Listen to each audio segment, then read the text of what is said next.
जहां तीन नदियों का संगम है, जहां मोक्ष की प्राप्ति होती है, जहां संतों का सबसे बड़ा रेला है, वहीं सनातन का सबसे बड़ा मेला लग रहा है। सरकार और प्रशासन की ओर से पूरी तैयारी कर ली गई है। महाकुंभ का उद्घोष है, चारों ओर हिंदू हिंदुत्व है। जी हां, महाकुंभ 2025 अद्भुत, अलौकिक और अकल्पनीय होगा। सरकार की ओर से महा तैयारी की जा चुकी है, इंतजाम पुख्ता किए जा चुके हैं। बस अब इंतजार है तो उस पल का जब साधु संतों का मिलन होगा। तो इंडिया न्यूज उत्तर प्रदेश उत्तराखंड भी आपको महाकुंभ की महा तैयारी और महा कवरेज आपको लगातार दिखा रहा है, आपको हर एक तस्वीर दिखा रहे हैं। आप बने रहिए, रुके रहिए।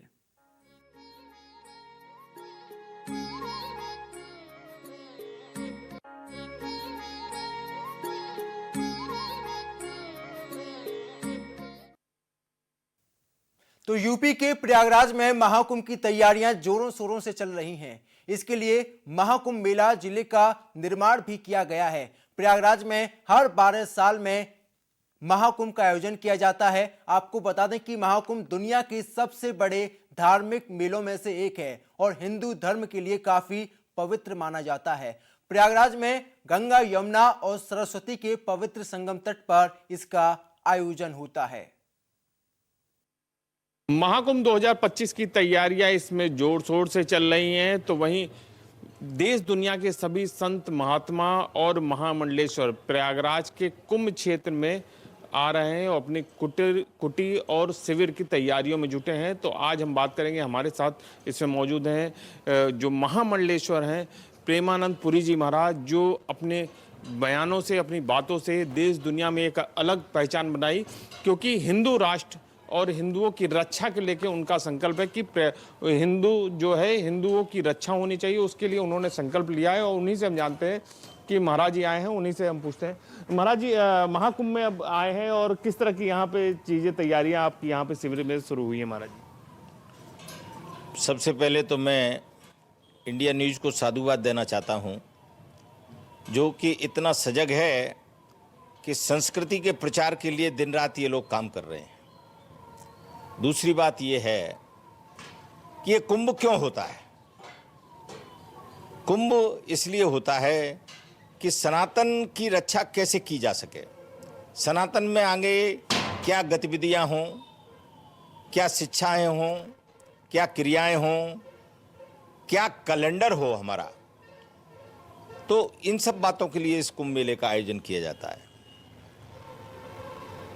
जहाँ तक हिंदू राष्ट्र की बात है और हिंदू रक्षा की बात है, तो मैंने हमेशा एक बात कही है कि हमारे देश में और पूरे विश्व में किसी भी राष्ट्र की शक्ति उसकी संसद में निहित है, और संसद में वही व्यक्ति जाता है जिसको वोट मिलते हैं, क्योंकि यहाँ वोट की ताकत से नियम और कानून के निर्णय होते हैं। तो आज मैं फिर एक बार पुनः हिंदू माताओं से, हिंदू परिवारों से अपील करना चाहता हूं कि एक परिवार में कम से कम 4 बच्चे पैदा होना चाहिए। अगर 4 बच्चे पैदा नहीं हुए तो आप ये मान लीजिए कि ये कुंभ जहां हम बैठे हैं, ये ज़्यादा से ज़्यादा 100 साल और लग पाएगा। और 100 साल तो बहुत बड़ी बात है। जिस तरह से अन्य लोगों की आबादी बढ़ रही है, आज़ादी के समय 2 करोड़ थे, बीच में 19 करोड़ और अब संख्या हो गई है 38 करोड़। तो विद इन 25 और 30 साल में हिंदू अल्पसंख्यक हो जाएगा और मुसलमान बहुसंख्यक हो जाएंगे। फिर ये हिंदू राष्ट्र की बात जो हम कर रहे हैं, आप कितनी भी बातें कर लो, कितने भी कानून बना लो, जब तक वोट की ताकत, और वोट बनेगा संख्या से, तो हमारी संख्या सबसे पहला हिंदू राष्ट्र बनाने के लिए अगर कोई काम करना है तो हमको संख्या बढ़ाना है, क्योंकि संख्या अगर हम नहीं बढ़ाएंगे तो आज उत्तर प्रदेश में जहां हम जिस भूमि पर बैठे हैं, कितना आतंक था, उस आतंक का सफाया किया। परंतु फिर भी उत्तर प्रदेश के 19 जिले हमारे हाथ से निकल चुके हैं। जहाँ कोई सनातन की बात करता है, हिंदू राष्ट्र की बात करता है, तो उसकी बहन बेटियों को, उस आदमी का जीना दूभर कर दिया जाता है। बंगाल आधा हाथ से चला गया। असम में 5 लाख रोगिया मुसलमान आ गए हैं, जिनके पास कोई ना वीजा है, ना आधार कार्ड है, ना कुछ है। तो हिंदू राष्ट्र की कल्पना और हिंदू राष्ट्र की बातें करना मेरी नज़र में तो बेकार है। हम जब तक जड़ को ठीक नहीं करेंगे, किसी से भी पूछो, हमारे जितने भी फॉलोअर आते हैं, जितने भी अनुयायी आते हैं हिंदू धर्म के, हम पूछते हैं कि कितने बच्चे हैं, कहते हैं महाराज जी 1, और उधर हैं 10-10। तो लोग कहते हैं महाराज जी महंगाई बहुत हो गई। मैं कहता हूं कि तुम आज तक भूखे सोए क्या? अरे भाई, जब आप भूखे नहीं सोए हो तो आप ऐसे कैसे सोचते हो कि भगवान जिसको भेजता है? गोस्वामी तुलसीदास जी ने बहुत अच्छी बात कही कि प्रारब्ध पहले बनो, पाछे बनो शरीर, और तुलसी चिंता छोड़ दे, भजले तू रघुवीर। तो हर व्यक्ति अपना प्रारब्ध लेके आता है। मैंने तो समुद्र में कभी मछलियों को लड़ते हुए नहीं देखा कि मछलियां ऊपर आ रही हैं, उछल उछल के कह रही हैं कि हम भूखे हैं। पशु पक्षियों को मैंने कभी पेड़ पर लड़ते नहीं देखा। क्या उनकी संख्या नहीं बढ़ती? सबकी संख्या बढ़ती है, परंतु भगवान इस पृथ्वी पर किसी को भेजता है, उससे पहले उसका खाने और पीने का इंतजाम करता है। तो अगर हिंदू राष्ट्र बनाना है तो उसमें हमारी माताओं को छत्राणी बनना पड़ेगा, और हर हिंदू परिवार को कम से कम 4 बच्चे होना चाहिए। तभी हम हिंदू राष्ट्र की कामना कर सकते हैं, उसकी सोच बना सकते हैं। हम कितने भी नियम बना लें, कुछ नहीं होने वाला। तो मेरा ये सबसे आग्रह और अनुरोध है। महाराज जी, एक और सबसे बड़ा जो सवाल है कि चाहे विधानसभा हो चाहे लोकसभा हो, वहाँ पे हिंदुओं का मजबूत होना हो चाहिए, क्योंकि पॉलिटिशियन जब हिंदू होंगे तो ये भी एक बड़ा सवाल उठ रहा है। देखिए, सांसद जो हैं और जितने विधायक हैं, इन सब लोगों को भी मेरी एक अपील है। मैं हर विधायक और हर सांसद से एक निवेदन और एक अनुरोध करना चाहता हूं कि वोट की राजनीति को छोड़ें। सबसे पहले अपने कुल और खानदान और जहां वो पैदा हुए हैं उस बात पर गर्व करके संसद में और विधानसभा में कार्य करें, और सब इस बात के लिए सोचेंगे तो निश्चित ही हिंदू राष्ट्र बनेगा ये। इसलिए मेरा पुनः अनुरोध है कि सब लोग वोट की राजनीति छोड़ दें। अब हमको अस्तित्व को बचाना है, क्योंकि अगर हम अब 20 साल नहीं जगे, बस 20 साल की देरी है, नहीं तो भारत फिर इंडोनेशिया बन जाएगा, और इसको कोई रोक नहीं सकता। हिंदू जो होंगे, हिंदू सांसद सबसे ज़्यादा होंगे तब मजबूत हो पाएगा, और विधानसभा में भी जब हिंदू के जो एमएलएज होंगे वो ज़्यादा से ज़्यादा संख्या में होंगे तभी मजबूत हो पाएगा। बिल्कुल ठीक है। मैं इस बात के लिए मैंने पहले भी कहा था, लोकसभा से पहले भी कहा था, देखिए, अगर आपको हिंदू राष्ट्र बनाना है तो हर हिंदू को जगना पड़ेगा, और ज़्यादा से ज़्यादा हमको संख्या में सांसदों को लोकसभा में और विधानसभा में विधायकों को हमको चुन के भेजना पड़ेगा, जो हिंदू राष्ट्र की सोच रखते हैं, जो हिंदू हित की बात करते हैं। जो हिंदू हित की बात करेगा वही हिंदुस्तान पे राज्य करेगा। ये मेरा हमेशा से नारा रहा है। अब की बार कुंभ में, अब की बार जो कुंभ होने जा रहा है उसमें हिंदू राष्ट्र बनाने को लेकर भी और सनातन धर्म बोर्ड को लेकर भी धर्म संसद होने जा रही है, उसमें भी इस चीज़ को बैठक होगी, उसमें भी इस चीज़ की चर्चा होगी अब की बार। देखिए, अभी कुछ दिनों पहले हम सब लोग बैठे थे तो सनातन बोर्ड के गठन का विषय आया है, जिस पे अनेक लोग कार्य कर रहे हैं, और 27 जनवरी को इसमें सनातन बोर्ड के गठन के लिए धर्म संसद होने वाली है। तो मैं सोचता हूं कि चूंकि पूरे विश्व से अनेक विद्वान इस कुंभ भूमि में पधारेंगे, तो 27 को जो सनातन बोर्ड की गठन की बैठक की बात होगी, तो निश्चित मैं समझता हूं सनातन बोर्ड का गठन हो जाएगा, और सनातन बोर्ड जो है पूरे सनातन धर्म को मार्गदर्शन देने के लिए एक बहुत अच्छी संस्था बनेगी, ये मेरा विश्वास है। अब की बार जो कुंभ में जो श्रद्धालु आएंगे, करीबन 45 करोड़ की संभावना है कि 45 करोड़ श्रद्धालु आएंगे, उनके लिए क्या मैसेज आप देंगे दे रहे हैं महाराज? देखिए, मैं ये कहता हूँ, कुंभ में जब आओ तो मान को छोड़ के आओ, अभिमान को छोड़ के आओ, तब यहाँ कुछ प्राप्ति है। क्योंकि अनेक साधु संतों के दर्शन, उनकी तप का लाभ, अपने जीवन को अगर आपको रिचार्ज करना है, जैसे मोबाइल को बैटरी से रिचार्ज करते हैं, ऐसे ही आत्मा को परमात्मा रूपी वचनों से अगर रिचार्ज करना है तो आप कुंभ में पधारें। जब कुंभ में आएँ तो ये सब छोड़ के आएँ कि मैं कितना बड़ा हूँ, मैं कितना छोटा हूँ। यहाँ आके माँ गंगा के पावन जल में जब डुबकी लगाएंगे तो निश्चित ही आपका जीवन पुण्यमय बनेगा। और इमर्सरता रखकर इस कुंभ में आएँ और जो जितना तन मन और धन से इस कुंभ में दान पुण्य कर सकता है वो करे और अपने जीवन को धन्य बनाए। मैं सभी श्रद्धालुओं को यही सब बातें कहना चाहता हूँ। बहुत बहुत धन्यवाद, बहुत बहुत आशीर्वाद। जय नारायण। बिल्कुल, ये थे हमारे साथ प्रेमानंद पुरी जी महाराज, जिन्होंने बताया कि किस तरह से हिंदू राष्ट्र बन सकता है और कैसे सनातन बोर्ड का अब की बार जो गठन होने के लिए जो धर्म संसद होने जा रही है उसमें भी ये बैठक होगी और उसमें भी बड़ा निर्णय होने वाला है। तो इसी को लेकर अब की बार कुंभ में जो प्रेमानंद पुरी जी महाराज हैं, इन्होंने कहा है कि अब की बार जो होगा हिंदू राष्ट्र को लेकर भी यहाँ पे धर्म संसद में बात उठेंगी और सनातन बोर्ड को लेकर भी बैठकें होंगी। Amit Shrivastava, India news, Prayagraj.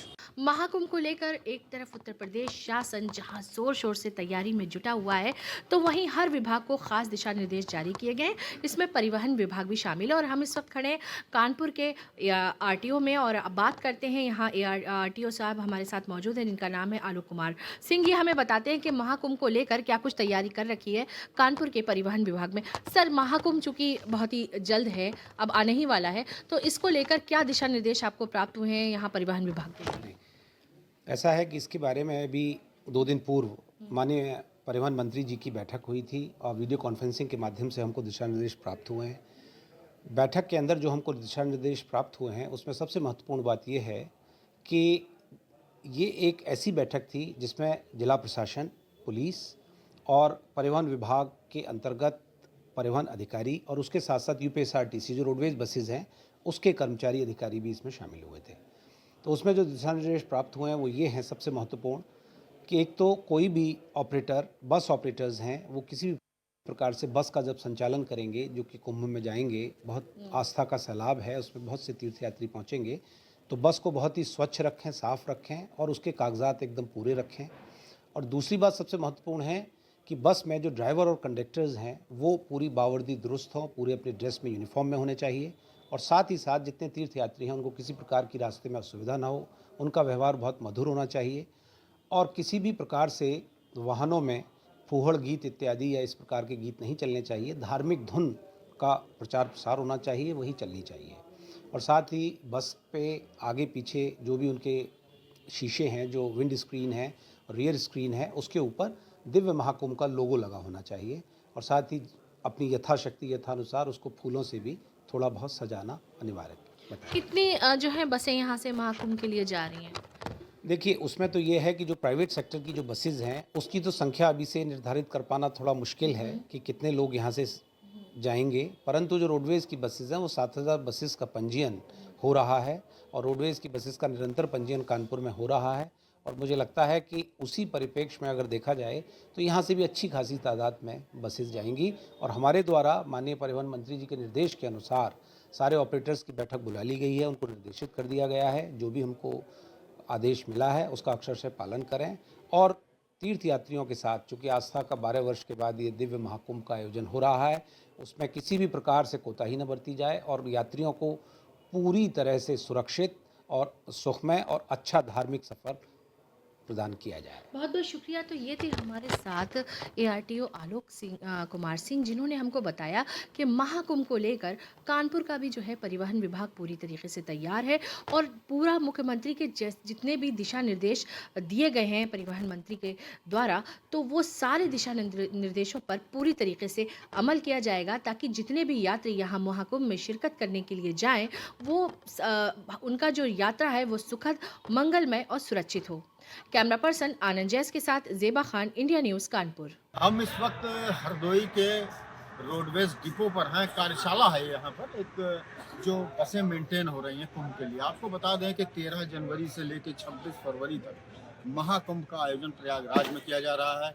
CM योगी के सख्त निर्देश हैं कि बसों की जो मेंटेनेंस है उसमें किसी भी तरीके की कमी ना हो। जीपीएस सिस्टम से लेकर उसकी लाइट व्यवस्था, टायर, जो उसका मोबिल ऑयल है और जो भी पूरा मेंटेनेंस है बसों का, वो बिल्कुल सही करवा दिया जाए और सभी बसें भगवा रंग में होंगी।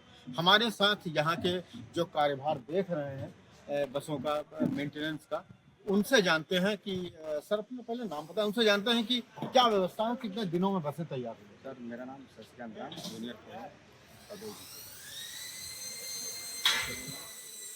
ये बताएं कि कब तक ये काम पूरा हो जाए। कुंभ मेला 13 तारीख से प्लान शुरू हुआ, उससे पहले तैयार करते पहले आप शुरू करें। यहाँ कितना क्या अभी तक जो जिस तरीके से जीपीएस वगैरह लगना है वो सब लग गया, सब लगते हैं, सब गए, सभी गाड़ियों में संशोधन वगैरह भी हो रहा है। तो ऐसे में इसका ये बस जो खड़ी है उसमें सब काम हो गया। तो आइए जरा हमारे साथ। मैं कैमरामैन से कहेंगे कि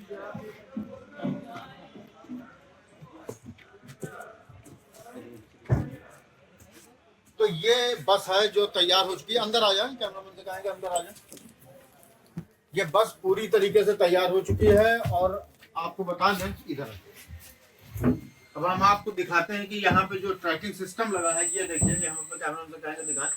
ये जीपीएस सिस्टम है जिससे पता चलता रहेगा कि बस किस जगह पर है और यात्रियों को कोई असुविधा ना हो, उनको बस पकड़ने में कोई दिक्कत ना हो, किसी तरीके का व्यवधान न सड़क पर पैदा हो, उसके लिए व्यवस्था है।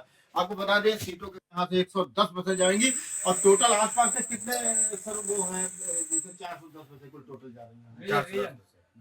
तो मतलब वो कौन कौन से एरिया एरिया के बारे में तो पूरी जानकारी नहीं है, लेकिन यहाँ से 110 बसें हैं, यहाँ से हरदोई डिपो से। हरदोई डिपो से। तो लेकिन अड़ोस पड़ोस के जिलों की भी बसों की नहीं, ओरिजिन में होता है क्षेत्रीय कार्यशाला, वो क्षेत्रीय कार्यशाला।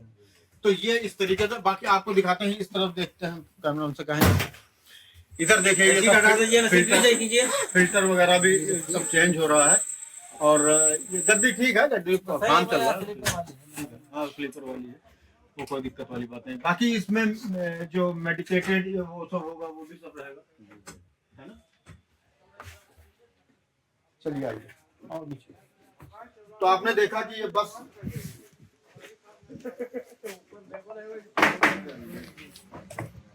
आपने देखा इस बस का मुआयना किया और मुआयने में आप देखिए कि जिस तरीके से हम टायर भी दिखाएंगे आपको, टायर भी देखिए बिल्कुल अच्छे टायर हैं। जिस तरीके से रोडवेज पे हम लोग सफर करते हैं वो टायर ये नहीं है।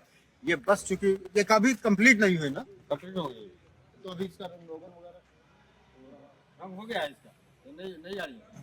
अच्छा ये ऐसे ही रहेगी, तो ये ऐसे ही रहेगी। और आपको बता दें कि जिस तरीके से आपने बस का मेंटेन, इसमें देखिए सबसे बड़ी बात जो है वो ये है कि इसमें जीपीएस सिस्टम लगाया गया है। जीपीएस सिस्टम का मतलब ये है कि कुंभ में लाखों लोगों की भीड़ होएगी और उसमें किसी तरीके से किसी यात्री को अपनी बस पकड़ने में या किसी भी तरीके की व्यवस्था गड़बड़ न हो, उसके लिए सब किया गया है।